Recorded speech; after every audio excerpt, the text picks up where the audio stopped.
This week's episode is brought to you by Mark Coates, Jonathan De La Cruz, Nick Morawski, and the Cryptic Chronicles podcast. Thank you, Mark Coates, Jonathan De La Cruz, Nick Morawski, and Cryptic Chronicles. It's with the generous support of listeners just like you that helps keep the whole rabbit coming up with more potent elixirs for your ear holes, guaranteed to turn the various, seemingly meaningless happenings in your life into a symphony of cosmic revelry which only mythical creatures and Satan know the dance moves for. If you want to steal satanic fairy music from the astral dimension, or just hear the second half of this episode, please visit www.patreon.com/thewholerabbit, where your tiny monthly donation of just $5 will not only get you access to this extended show, but all of our extended full-length shows, stuff like a cosmic turkey full of esoteric wisdom. But not only that, I'll send you a 5x5 vinyl sticker of our big bunny cover art, and you will instantly be given the secret keys to our Discord server, where we talk shop about mass hysteria and the hysterically massive. Do you like ghost stories? How about dogs? Ancient deities? Serial killers? Ritual murder? What about all this taking place at a cozy backdrop of an Eastern European bed and breakfast? If any of this piques your interest, check out Goodnight Room 9 by Cody Ray George. You might know him as Mylea. He made the music for The Whole Rabbit, and he's even on the Discord community talking about the stuff that he's writing right now. Pick up Goodnight Room 9 on Amazon.com and let us know what you think. We know if you enjoy The Whole Rabbit but are tired of people overhearing you listen to it and getting into legal problems because of it, Goodnight Room 9 is the perfect remedy by Cody Ray George. Pick it up on Amazon today and let us know what you think. In this week's episode, we sneak past the flaming swords and return to the primordial emerald gardens of Eden to visit the Empress of the Tarot and partake of her intoxicating milkshake of abominations, slurping voraciously at the starlight, scintillating upon her supple bosom between cascades of flowing hair. In the free show, we discuss the archetypal origins of the Empress through history, mythology, and the occult. We talk about Catherine the Great, the Roman Juno, Peacocks, Venus, the secret of the number 3, and the not-so-Virgin Mary. In the extended episode, we go further down the rabbit hole to learn about the Greek Ceres, the Egyptian Taweret, why the Empress is associated with doors, salt, bunnies, sacred flowers, blood, and her BFF, the High Priestess. Thank you, and enjoy the show.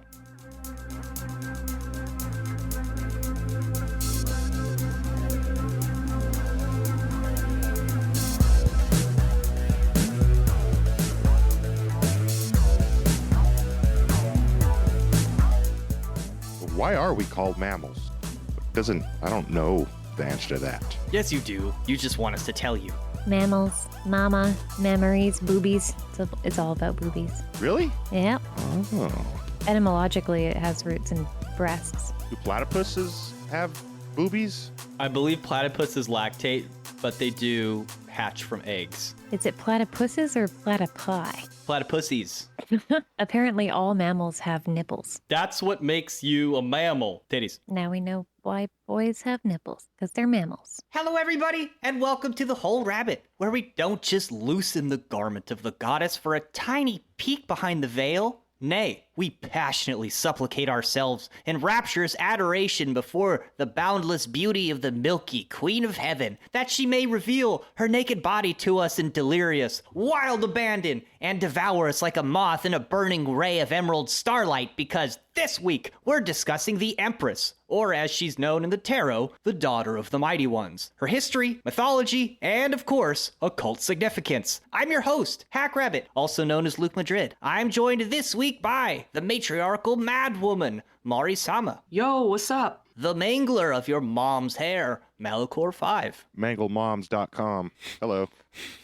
And the wood nymph of Neath, Hecka Astra. Hello. She's a shy creature of the wood. Does she have wood? Do I have wood? I got some lumber kicking around. As our fool's journey through the tarot continues, we move from the High Priestess to Her Highness, the Empress. Sitting radiant and enthroned amongst the delights of nature, a stream babbles from beyond the pines, and a field of wheat whispers as it sways beneath her tender gaze, hair glinting like fiery amber in the dawn. Her pregnant belly rolls alongside the distant, mighty hills cradling the verdant groves where Adam and Eve once walked in naked innocence. Within her womb flows the water of life, her breasts weeping the milk of the stars which crown her as the earth dances is intoxicated with her blood. Above the Empress rises Lucifer, or, as we know her today, Venus, the planetary body associated with her card in the major arcana of the tarot. Number 3, the Empress is given the Hebrew letter association Dalet, the Hebrew D, which also means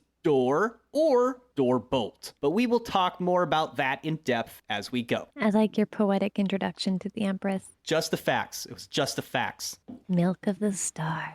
I guess it's important to note how the High Priestess is the scary female energy that's hidden behind the curtain that, is going to mess you up if you peek at it. The Empress is a little bit more friendly, and where the High Priestess would be like the goth girl that's cool, that hangs out in the shadows, the Empress is a lot like the really popular hot chick that's cool with everybody, but at the same time, they both deserve an amount of respect. I think the Empress is also scary. I think they both have scary sides to them personally. And that's what we're going to get into today is how do you tell these two archetypes apart, the Empress and the High Priestess? What separates them and how do they work together? So to understand this archetype at a base level, it makes sense to look at the history first. So she's a life giver, a source, a maternal figure. The Empress is a matriarchal figure, meaning her role is as the feminine head of a family or a tribe. Like Princess Leia, or perhaps Princess Bubblegum? From Adventure Time? Oh, yeah. Actually, yeah, I guess so. Princess Bubblegum did apparently decide to become Princess of the Candy Kingdom and used the Dum Dum juice to bring the candy people to life. Or Princess Peach from Mario. I think Adventure Time definitely is like full of tarot symbolism. Like the title itself is almost like The Fool's Journey, the show. Yeah. It's Adventure Time. This archetype embodies many attributes like abundance, joy, and power in her balance station.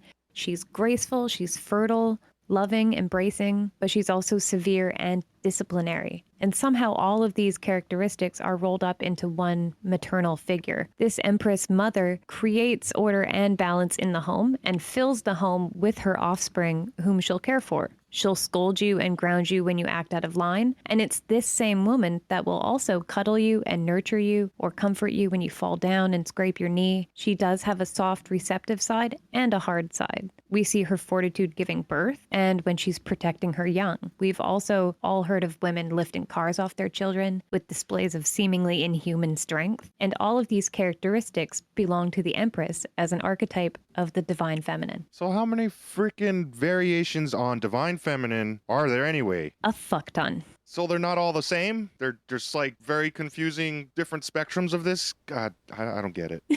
Only when they want there to be. I mean, really, you could think of it as many manifestations there are in the entire universe are how many masculine and feminine divine archetypes there are.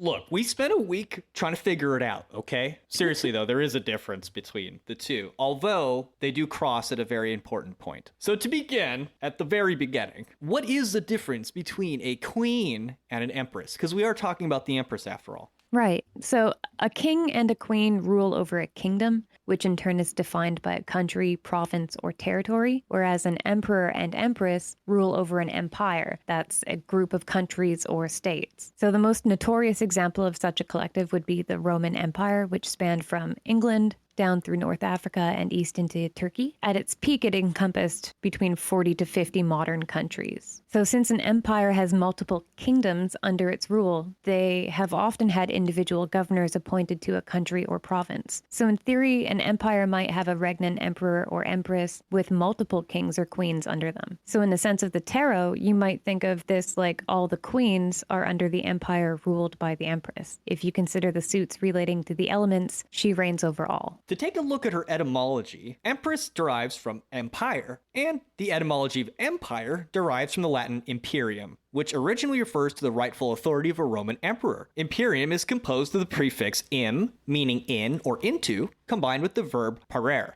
meaning to prepare or to order. Well, this most obviously indicates the idea of giving somebody orders. It can be related to the idea that in terms of evolutionary biology, women may have been more heavily selected for abstract thought and vocalization, which, as we keep bringing up, Terence McKenna suggests eventually led to the domestication of plants, animals, upwards and onwards, marching unceasingly towards stratified societies where the idea of imperium finally culminates. This may be why the empress precedes the emperor. Blame Eve. The The fall from the garden is her fault, after all. So what you're saying is she's the master of her domain? Only when she wants to be. Right, because in some accounts she didn't want to lay under Adam, right? It's not just the fruit eating. Well, it's like, Grug, go water the dirt berries. Because if you don't water the dirt berries, Grug, we're gonna starve. Because you can't hunt. And you won't get your dirtberry pie. And my dirtberry pie is so delicious, I could trade it for a goat. You want to eat goat, Grug? Because I know you can't catch one. So if we look to history for a couple examples of real-life empresses, of which there's been quite a few, we might take a moment to shine a spotlight on just a couple of these women as a way to get a better idea of the archetype as acted out by a human ruler. So a queen or empress isn't always just a consort to a male figure in power. Sometimes they even act as the regnal head of power themselves. The reigning empress of Russia from 1762 to 1796 was Catherine the Great, and she came to power after overthrowing her husband during the first year of his reign. It was just 186 days to be exact. The overthrowing of her husband was actually backed by the Senate, the army, and the Russian fleet, who declared her as the authority and forced her husband Peter to abdicate his power. They were like, we like your wife better, buddy. Then as regnal empress of Russia, her rule lasted for a whopping 34 years. And this may not be all that surprising, actually, if you consider that as a child, she was a tomboy that taught herself to master the sword. And although she was born a princess, her family was actually in possession of very little money. By the time that she became empress, her most notorious qualities seemed to be her long-standing inspirations, which were drawn from ideas synonymous with the Age of Enlightenment. It was under these influences that Catherine promoted an experience for Russia that was rich in culture and sciences, eventually culminating in many new universities, cultural arts centers, and even new cities being founded alongside a large-scale immigration of people from the rest of Europe. So all of these things in combination caused Russia to become recognized as one of the great powers in Europe. The motherland, as it's known. Yep. She was a highly successful empress. So just as a queen is expected to produce an heir to the throne, so too would an empress have this immense expectation placed upon her. If she was infertile or couldn't produce a male heir, she was often considered to have failed her duty. So the role of being a producing mother has been a long-standing integral part of being an empress. Even if it was the emperor who was actually infertile, it was often the empress that would bear the weight of being labeled inadequate. Aww. Yeah. So one example of this is Charles II of Spain, the last Habsburg ruler of the Spanish Empire. Despite having been wed twice, he never produced any children, and his second wife was even specifically selected for her family's renowned fertility. Charles II of Spain suffered from a variety of disorders, and upon his death, his autopsy actually showed his sole remaining testicle was actually atrophied. So his second wife, Maria Anna, she had to continuously defend her status as being fertile, and since much of her power would have been derived from the production of an heir, it obviously became much clearer as time went on that she wouldn't produce one. Then after her husband's death, she was exiled to Toledo and then to France. For almost 40 years, she was largely forgotten before being allowed to return to Spain for the final year of her life. That's taking gender roles way too far. Yeah, there's a lot of weight put on them for producing a male heir. And of course, now we know from biology, it's the male who offers the chromosome for it to be either biologically male or female. At least that's what I was told in school. So the matriarch archetype obviously goes hand in hand with the empress. Right, there's like a bunch of pantheons that have goddesses in high positions that are, mothers of, lesser gods, or not even lesser, but gods with roles. They all have moms, and some of them are like wed to like the masculine supreme god of gods. Before Abrahamic religion, it was quite common that if there was a king of the gods, this king also had a wife. Yep. And even today, we have empress-type figures which symbolize different nation states. For instance, Britain has Britannia. Over here in the United States, we have Columbia. And if you look at the Statue of Liberty, you might just see with the right pair of glasses a big statue of Minerva. This borrows from ancient Rome, where they had something similar, but they did it even bigger than we do. You talking about Juno? Yes. Juno is the Roman equivalent of Hera, the wife of Jupiter and queen of the gods, often referred to by the Romans as Regina, meaning queen. Juno was thought to be the patron of Rome, and, by extension, the Roman Empire. Alongside Jupiter and Minerva, Juno was worshipped as a member of the Capitoline Triad, which was venerated with elaborate rites at Capitoline Hill, one of Rome's 7 hills. Juno was associated with fertility and marriage. Her epithets included pronuba and Cynthia, she who looses the bride's girdle. The month of June is derived from Juno, and for this reason is thought to be a fortuitous time to get married. Her name is thought to be related etymologically to Jove, which means love, although some think it's related to the Latin juvenus for youth. Juno was commonly referred to with the epithet of Lucina, which, relevant to the Empress of the Tarot, meant both grove and light. I really like that you're bringing up Juno because a lot of people just pigeonhole her as like, oh, that's just Zeus's jealous waifu, but she's so much more than that. Well, she's protective. If Rome was in trouble, you would turn to Juno. She was often depicted wearing armor and a big shield, so she was protective of Zeus. Sometimes that meant unleashing a snake to haunt one of his mistresses so she couldn't give birth, but hey, that's how we got Apollo and Diana after all. And every once in a while she has a nip slip, so it balances out. Relevant to this protective aspect, the animal sacred to both Juno and Hera was the peacock, who was known since times of ancient Egypt to kill venomous snakes, making it an ideal defender of the royal gardens. To the Romans, these were the many eyes of Juno keeping watch of Jupiter's philanderous ways. In Babylonia and Syria, peacocks were engraved upon thrones as a protective symbol. In the Christian tradition, the 3rd century Roman catacombs were bedecked with peacocks to symbolize the luminous soul body in the afterlife, having been cleansed in the blood of Christ. And my favorite, in Yazidi tradition, the peacock is known as Melek Teus, the peacock king, and he is the one that offers Adam and Eve wheat grain to give them enough strength to leave and endure outside the Garden of Eden, mimicking the whole, apple of knowledge situation. But the characters tell a bit of a different story in this version. So both the Greek Hera and Roman Juno were likely predated by an older Etruscan goddess named Uni. Uni was often depicted with a shield, wearing a bridal veil and a goatskin cloak, or completely naked. Woo! And her daughter is Minerva, who also served as a precursor to the Roman Minerva. So Uni, her husband Tivia, and Minerva served as the original trinity that would eventually evolve into the Capitoline Triad. As far as Etruscan deities go, Uni was one of the select few that had the power to hurl thunderbolts. Everybody loves a hot goth mommy until she bares her teeth. I don't know, that might turn some people on. This is true, but she's also intrinsically linked to the holy whore archetype as well. It is a bit of a dichotomy, open door and then protectress. So we just got done talking about the protectress aspect, but what about the holy whore aspect, like your mom? Wow.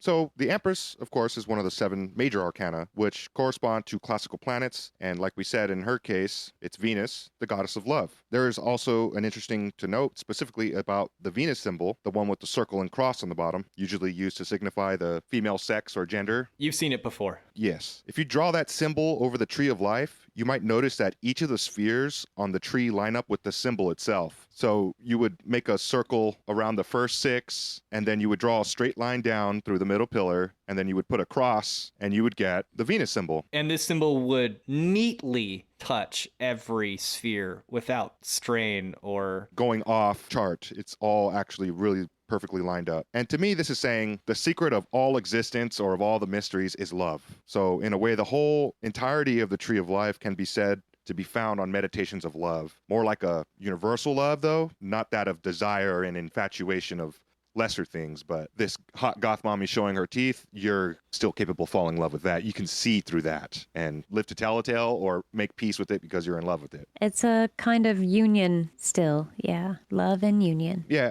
And as a Thelemite, that word love being the key word is what it's all about. And just seeing this symbol of love, the Venus symbol on the tree like that, it's kind of like, well, kind of proves some things to me at least. It means something. If we look at the Venus glyph over the tree of life, we may interpret the circle to be encompassing the spiritual, immaterial parts of the tree, where the cross penetrate into areas that are influenced by Malkuth or the sphere of the earth, material circumstance. And so she's wedding the higher world to the lower one. Venus, of course, being the planetary association with the Empress. But where does the word Venus come from? What does it mean? The word Venus comes from the Proto-Indo-European wenos, to love or loving. Wen is also the Proto-Indo-European root of the English word to win, as in victory, which is the name of the sphere on the Kabbalistic tree of life that Venus belongs to. Wen is also the root of the Proto-Germanic wunjo, which is also a runic letter that looks like a P. It means joy and is thought to have the divinatory meaning of victory, companionship, fertility, all the classical associations with Venus, Netzach, and of course the Empress. Other associations include venom, which speaks to its painful, addicting, and of course intoxicating nature. Oh, that's awesome. So the word Venus has a strong root to all the things it's associated with. I dig it. The Romans absolutely loved Venus, who they believed to also be an ancestral deity with lineages traceable back to Aeneas, a love child of a mortal male Anchises, whom Venus had hooked up with under the enchantment of Jupiter in revenge for her having cursed him with lusting after mortal women, which he did quite a bit. In this regard,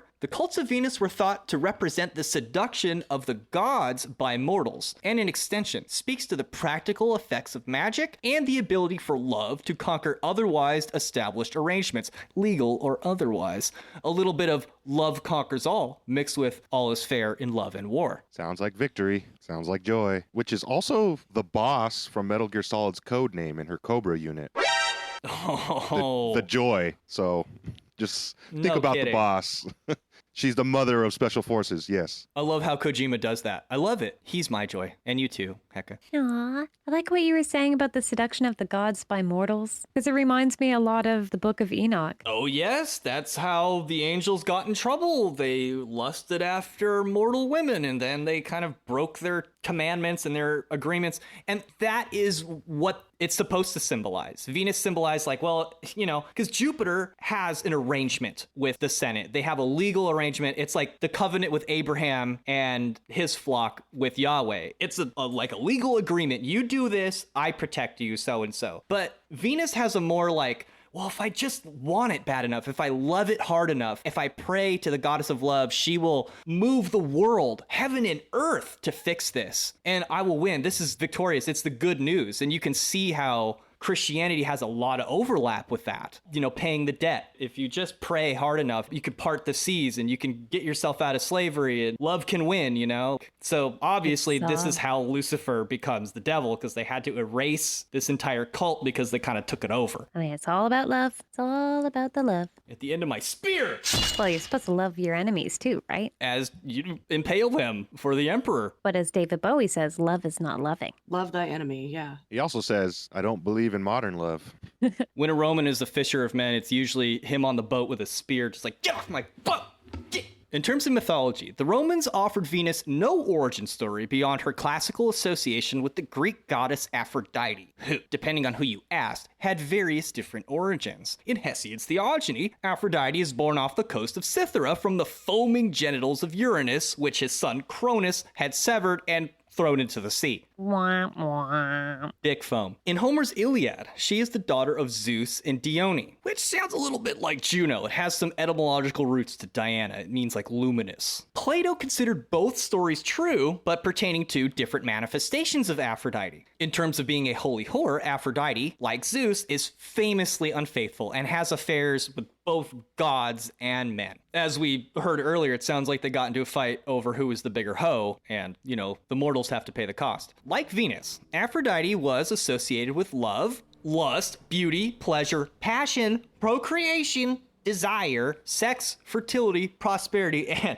of course, victory. All the good things in life. Aphrodite's true origin, however, goes all the way back to the beginning of civilization. The cult of Aphrodite is thought to be derived from the Phoenician goddess Astarte, a northwestern Semitic equivalent to the eastern Semitic goddess Ishtar, whose cult was based on the Sumerian cult of Inanna. Besides occurring naked, standing upon lions, and waging war, these early incarnations of the goddess were also well known for descending into or emerging from the underworld, which the planet Venus itself appears to do in the sky due to its close proximity to the sun. So if the Empress embodies both the universally receptive Venusian holy whore and the divine Juno-esque matriarch, which includes weddings and wielding power, then how do we make sense of this seemingly contradictory nature? Well, it's like this. Nature is a whore. It gives birth to all, and it receives all in death. The phrase, science dwells within her, is based in the knowledge that as we get to know her, we gain the ability to manipulate her. We are able to use her as a medium to create new material forms like rocket fuel, jet-propelled sanitizer,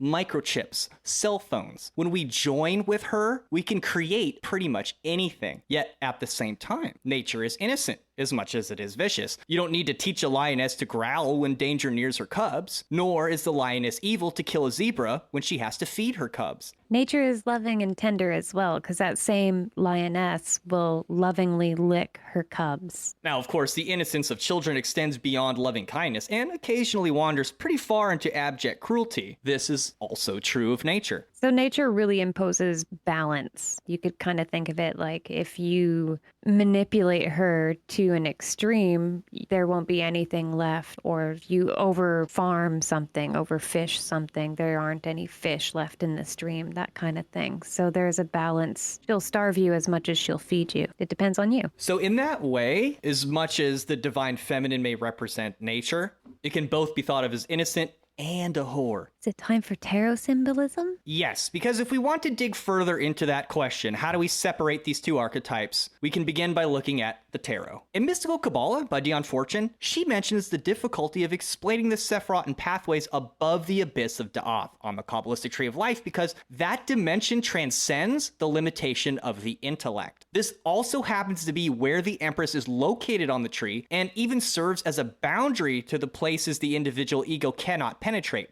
like a thick rope through the eye of a needle. For this reason, analogy and metaphor become our best friends when meditating on and eventually understanding this section of the Tree of Life along with the cards who represent it, like the Empress. This means that pretty pictures and the weird symbols are not just an aesthetic for the first 4 cards, they're the only way to truly understand them. So what about the number 3? What meaning can we torture out of the Empress being labeled 3? To get started, you don't really get shapes until you arrive at 3. Shapes require at least 3 points, and even in the case of a circle, a radius and circumference revolve around a central point. If we limit a shape to only 3 points, it cannot extend beyond a flat plane. To extend beyond a flat plane, 3 dimensions of space are then needed. In both cases, 3 symbolizes the ability to begin creating form. I think I've mentioned before I did post-secondary education for fashion design, and it's been my everyday career and job for over a decade. And if there's one thing that I've learned doing professional pattern drafting, it's the magic of introducing that 3rd dimension to a 2-dimensional pattern. So just to clarify what Luke is saying, you could potentially have any number of points and lines on the flat plane, but it won't actually take form until a 3rd plane is introduced. So in other words, a pattern for clothing on paper doesn't become the clothing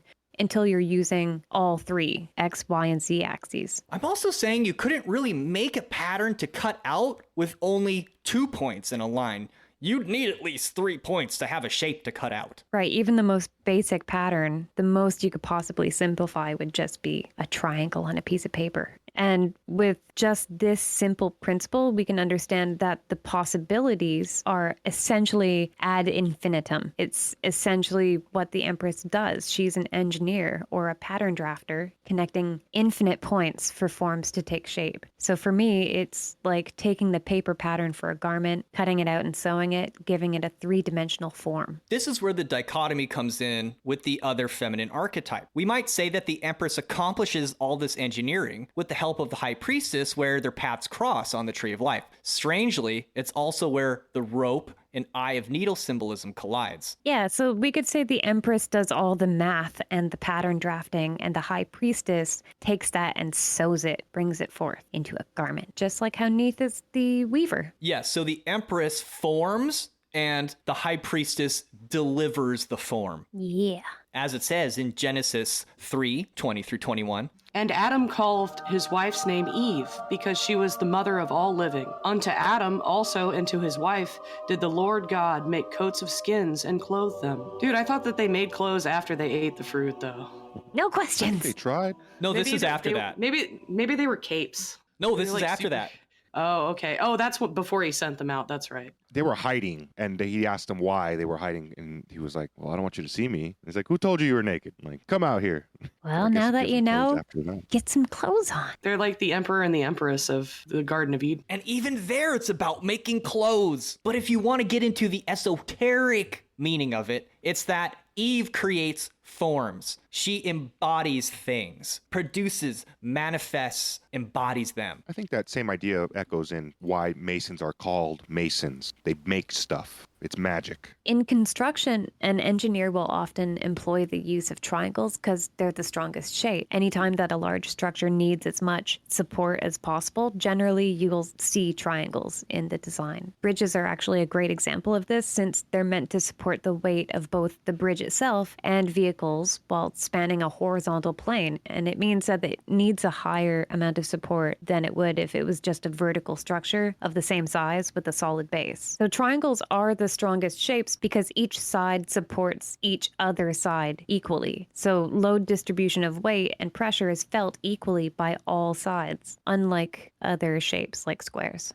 I thought this might account for some of the symbolism of the arrow in the tarot, a triangle with a long line running from it. Yeah, almost like it's like a triangle with movement, with the line trailing behind it. And then also 3D modeling uses polygons for the same reason, is that they're actually the most efficient shape that you can simplify your model down to. In terms of physics, aside from translating forward or back upon 3 axial planes of space, an object is limited to adjusting its alignment on 3 similar axes of yaw, pitch, and roll. We might say these pairings of 3 create the 6 of Tifereth and correspond to the embodied manifestation, or more esoterically, the divine child. This, by analogy, is the story of the Empress and the High Priestess giving birth to the child of Tifereth or beauty, which we are here conceptualizing as the first truly manifest part of the tree of life. And Tifereth is beautiful because it connects to all the other spheres, except of course Malkuth, and represents a divine harmony where the ego is still allowed to exist, but it's in the light of Kether or God. So that's why it represents the quote, divine child. That makes sense because both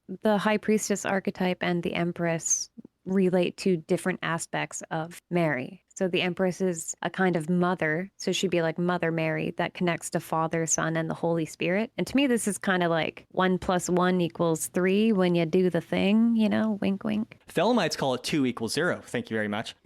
Thus, the 3 can be thought of as a symbol of fertility. And if we bring this to the Virgin Mary, there's actually a medieval style of sculpture of the Virgin Mary that kind of explains this visually really well. And it's called the Vierge Ouvrante, or the Opening Mary.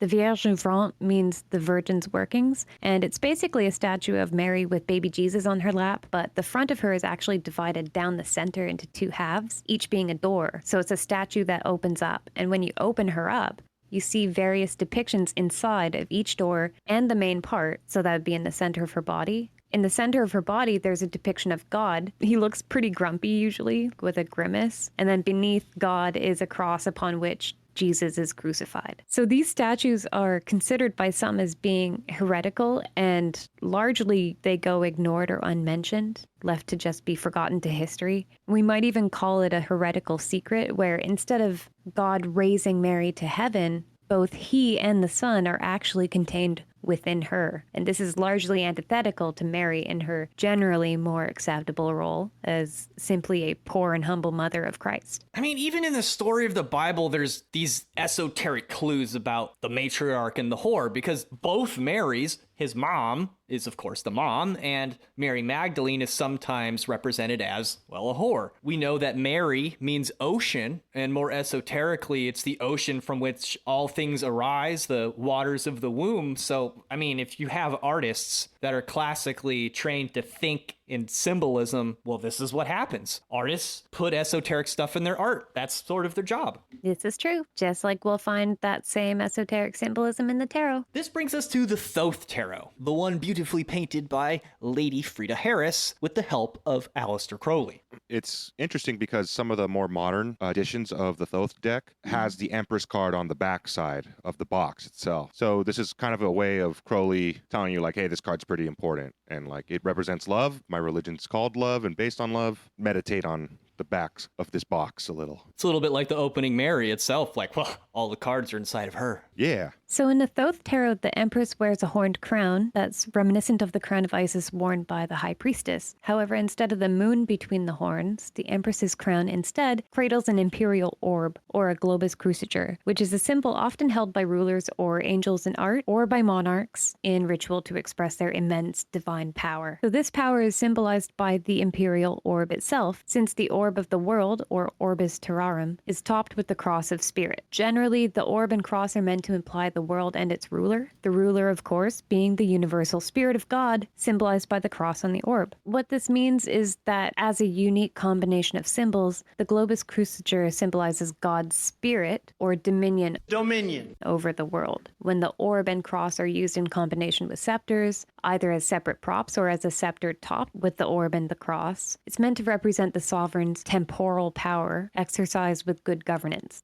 There is, however, also some uncomfortable connections and implications that whosoever should possess these is also in possession of these only by way of the divine right of kingship, so to speak. So there's that relic that the Pope has. It's like a golden ball with a cross on top. It's like the inverted symbol of Venus, as in the cross is on top of the world. Yeah, and they're even on old papal tiaras as well. Is that why the Pope wears a dress?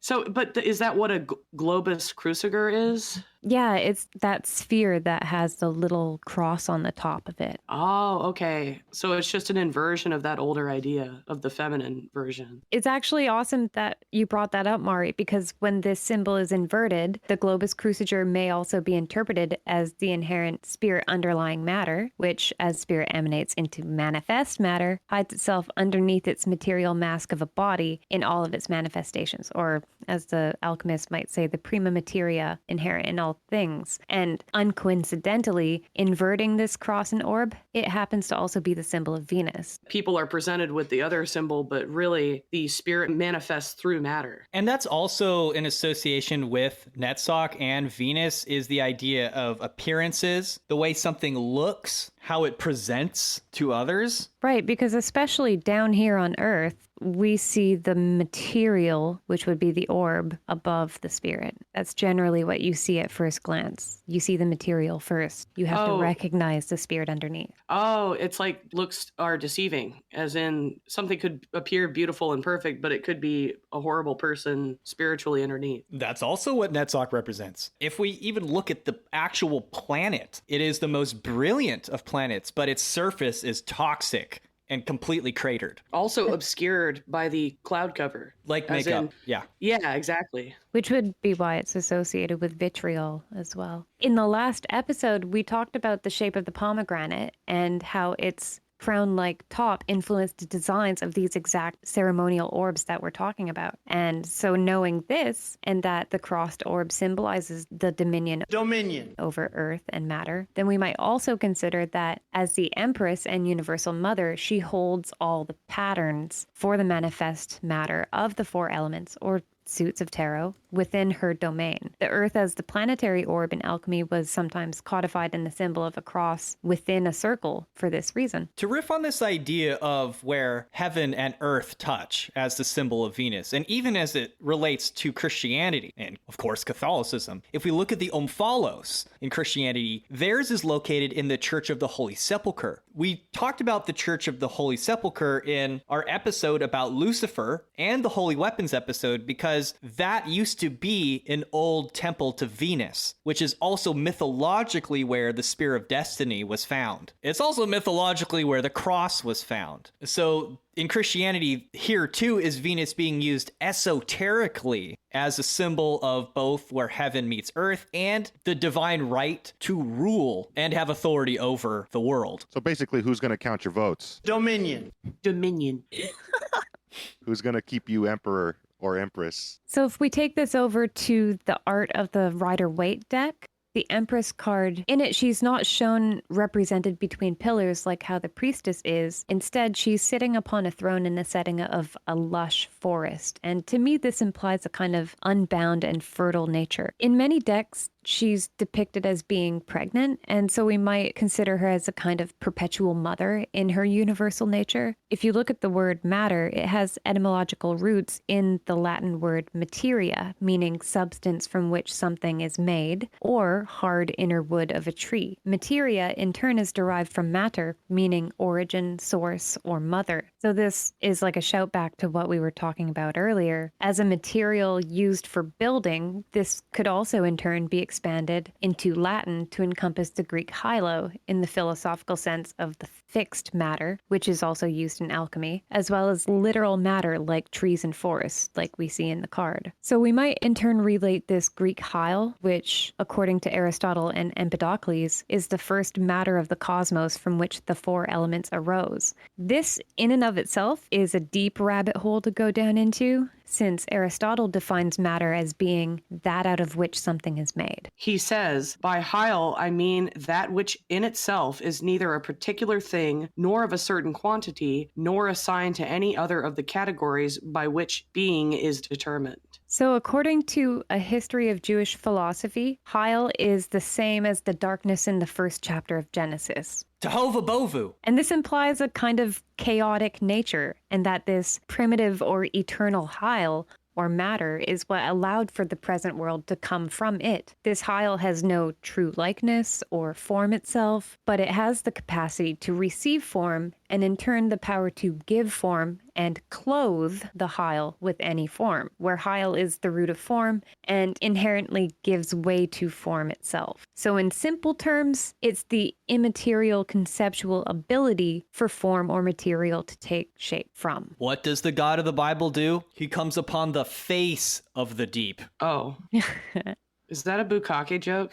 Well, sort of, but it has more to do with the idea that Netzach has to do with the shape and the form and the face of something, the way something appears, the way it can be molded. Which is interesting because it brings us to the alchemical salt, which in a material sense is the one thing which does not arise. It is left in a material form in a body. Right, and you bring up a good point because each of the major arcana cards have like one of the alchemical attributions of the three starting materials of salt, sulfur, and what is it, mercury? Mercury. And the Empress is the second trump card that represents the alchemical principle of salt. The inactive principle of nature. Salt is matter which must be energized by sulfur to maintain the whirling equilibrium of the universe. And the way she's positioned is also suggests the glyph of salt, which kind of looks like a Pokeball. It's like a circle with the horizontal line going through it, without a dot in the middle though. But she's almost like in perfect stance. Oh, you mean like her arms? Yeah. Yes. I like it. She looks like she's doing some Tai Chi to me. Like she's scooping the energy from one moon and pouring it into the other, which I think she's doing. Yeah, the artwork definitely suggests that there's like some motion going on with those moons, but she's actually said to be holding a baby, an invisible baby, in her left hand. And this is also in the magical gesture known as Mater Triumphans, Isis suckling the infant Horus. So there's like a invisible Horus baby on her lap in the Thoth Tarot. Awesome. Because she's hiding him. Right. And it's also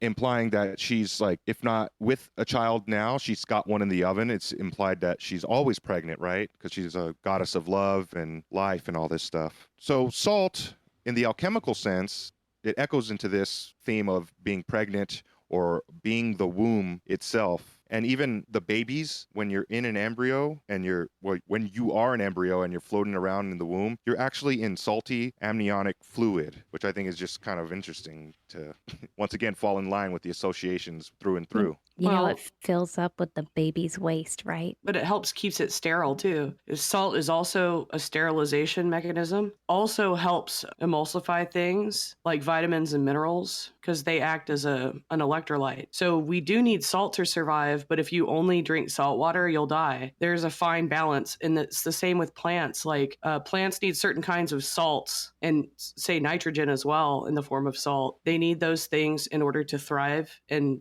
utilize energy and water efficiently because it helps water pass into cell walls and plump up the structure. But at the same time, if you have too much salt, it can dry you up. It could force the water out of your body. So it has a dichotomy of balance that I think is also pretty interesting. And isn't it interesting that if salt determines whether something's coming in or going out, that the association with door would be so fitting. Oh, yeah. A regulator, too. Yes. I like that you just mentioned that because it reminds me a lot of how we have salt circles. Yeah, it keeps it out, but it lets the good in. Like it's a biconductive type of balance that it's striking there. The salt is the door that the spirits cannot get past. So if you think about it, like we just said, it's very like receptive, and it kind of like holds energy. You can like definitely charge your salts like with said protective spirit, so that if you're working with like a naughty spirit, that energy line in salt that you charged with, its counterbalanced energy will protect you. That's if you believe all that hocus pocus stuff, but I do. But it also puts out too. Right. It holds itself. It holds and puts out. It receives and puts out. I mean, And if we're going to associate it with 3 is, of course, also the triangle, which is also used to bind spirits. So there you go. I really like this because it's like when you make a magic circle, if you make it out of salt, you're standing in the circle of the womb, the salty womb. And you also use salt as protection at windows and doorways. This is great. it's like making an isolating bubble. Yeah. One thing that I wanted to mention in regards to the Christian Mary associated with this archetype is that during the Assumption of Mary, when she's ascending to heaven, her girdle falls to the earth like some kind of holy striptease as she ascends. And this garment that she tosses down, it's known as the cincture of Theotokos or the Virgin's belt, or sometimes the girdle of Thomas, since it was Thomas that caught it. I was outside contemplating this idea, and somebody drove by in their car, and it was like, fell in love with a stripper. Whoosh. It's a truly magical moment. I like the depictions of these, the artistic depictions of this. It's like you can tell she's going to keep going. It's just starting with the belt. Did you want to say something, Mel? No, I was just going to make more stripper jokes. It's just Thomas, like, front row right there, like, oh, damn. He's in perv row. Throwing all his coins on the fucking floor. Like, hell yeah. YOLO. That's the god I know. So also, unlike the High Priestess, the Empress's hair in the card, it isn't hidden behind a wimple. She has these voluminous golden locks, and they're as lush as the forest that's behind her. It really does flow freely about her head. And I may have mentioned in the last episode that hair is commonly thought of as a sexual symbol, so again, this ties in. So we might relate this once more to a Cyprian or Venusian aspect, and the trees of her forest are the fruitfulness of her fertile connections. Combined, the hair and the forest, these two symbols remind me of a part of chapter 1 in the Book of the Law where Nuit calls her hair the trees of eternity. She says, "My incense is of resinous woods and gums, and there is no blood therein. Because of my hair, the trees of eternity." Right. Woods and forests just facilitate more life and life-giving energy and Diversity of life as well. right. Many things. All things can live here. It's nice. It's all in this symbol. It's like the capitalism of the natural world. But so too is nature, the womb of death. But if you'd like to hear the harrowing culmination of the show, where we discuss the holy whore, the Egyptian Taweret, various symbols and secrets from the tarot you probably haven't noticed, a discussion about the supernal triad on the Tree of Life, planchettes, the Abyss, doors, Dominion. and the JJs, please visit www.patreon.com/thewholerabbit, where your monthly donation of just $5 will not only get you the extended version of this episode, it will get you the extended edition of all our episodes, going back to the before times where you can listen to our other content, which is hopefully entertaining. And informative. Get it? Informative. But not only that, I'll send you a 5x5 vinyl sticker of our cover art, and you'll get the secret keys to our Discord server, where you can talk to us about Dominion. door bolts, dandelions, dingoes, and dodge darts. And what? Thank you, everybody. Eat carrots and shoot lasers. Happy 420.